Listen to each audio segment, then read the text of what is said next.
We just got some news on the first 4 DLC characters of Bleach Rebirth of Souls from the 1000-year Blood War arc. Someone data mined the game to learn this, so this info isn't 100% confirmed, but most likely the case. The first character revealed is Yachiro Unohana. I had predicted this would happen, and for good reason, as this version is a perfect choice, being having any other version before this wouldn't make any sense because she doesn't do any fighting. With this new addition, all 13 members of the Gote 13 during the Soul Society arc are now available to use. Well, that would be true if we had Jashiro, but Jashiro is not going to be in the game, so this is about as close as we're going to get. Hello, darkness, my old friend. I assume that Unohana will have her Retsu costume. That way you could play out some funny scenarios. For example, having Retsu fight Aizen, the Espada, or even Yamamoto.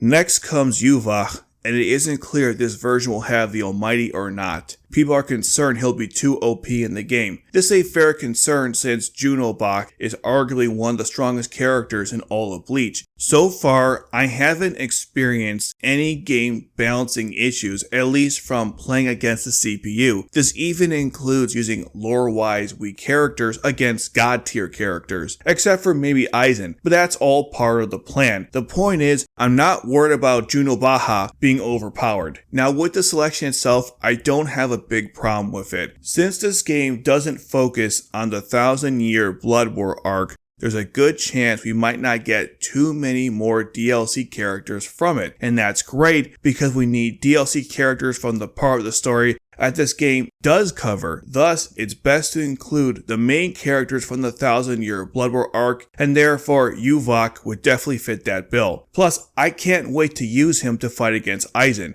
or Aizen against him, to prove who truly is the top antagonist in Bleach. Next comes Ichibe, the leader of Squad Zero. I have mixed feelings about this selection since he is an important character, but not someone that I really want to play as. This slot could have gone to an older character who did have a role in the 1000-year Blood War arc that isn't in the game right now, such as Yamachika or Aisin with their costume from the past arcs. At the same time, I can't stand Squad Zero, so having any opportunity to fight a member is going to be so cathartic, especially using Aizen or Junobaha to take him out. For those that want to play as him, considering all the insane shit that he did when fighting Junobaha, the gameplay won't disappoint. And just like Junobach, I'm sure they'll do a good job in balancing his character. And the final character we're going to get is a 4th Ichigo, this time after he gets his true Zanpakuto. The outfit is what he wears after leaving the Soul King's palace. One critique fans have is that this version may not have his true Bankai, since it wasn't in the show yet, although some speculate the two might come around at the same time, so there's good chance it will be in the game, and it was already in the manga, so it's not like they don't have anything to reference when animating that stuff. So for me, these potential gameplay issues are not a concern of mine, because I know regardless of what abilities he has or doesn't, he'll still be fun to play, just like the other versions of him currently in the game. My issue relates to another problem that I've been talking about in past videos, and that's the fact that we are getting a 4th Ichigo. We haven't gotten a single version of other critical characters in the game. If there's plans to get most other main characters in as DLC, then I will retract my issues here. But assuming the opposite occurs, then we can look back at decisions like this, where they chose to add a 4th version of a character already in a game from an arc the game doesn't even cover over the Espada, Vizards, Soul Reapers, and so many others. These sentiments reflect my opinions on this DLC as a whole. Look, I knew they were going to add characters from the 1000-year Blood War arc, but I'm hoping more DLC don't go in that direction. And as long as more characters are on their way, then this is fine. But my concern is that there may not be more DLC planned because of how this game is structured. I didn't think this game would follow like what we saw in Fighter Z, but based on past interviews and seeing how the DLC are handled, it could be the case that we only get 45 characters, and that's very concerning because certain people may not make the cut even though they should have been in the game, not even as DLC but part of the base roster. I'm really hoping this is a complete overreaction as the game has only been out for a few days. But these are my thoughts. What do you think of the first 4 DLC characters? Most people seem to be really happy and satisfied with it, but if you're not, let me know which characters you thought should have been on those initial 4 characters from the 1000 Year Blood War arc. Thanks for watching, and I'll see you guys in the next one.